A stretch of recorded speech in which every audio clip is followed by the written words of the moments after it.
Polisi terus menyelidiki motif pembunuhan anak artis Tamara Tiasmara, termasuk memeriksa kedua orang tuanya dan juga pelaku.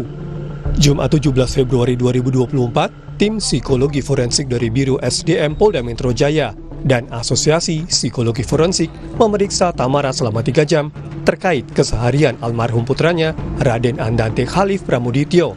Tamara membenarkan dirinya dan pelaku mendatangi kolam renang 5 hari sebelum kejadian untuk mengecek kondisi air dan fasilitas kolam renang tersebut. Jadi sempat survei kolam renang ya Tamara? Itu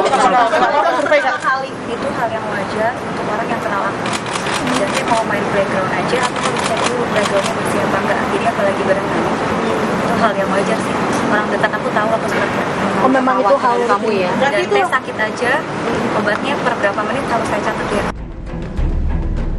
Sebelumnya, Selasa 13 Februari 2024, tim Asosiasi Psikologi Forensik Indonesia memeriksa ayah kandung korban Raden Andante Khalif Pramudityo, Angger Dimas. Pemeriksaan dilakukan untuk mengetahui motif terhadap kematian anak kandungnya. Saya terus akan berjuang demi anak saya. Yang pasti tadi informasi dari penyidik, ya saya minta sih seadil-adilnya, seberat-beratnya.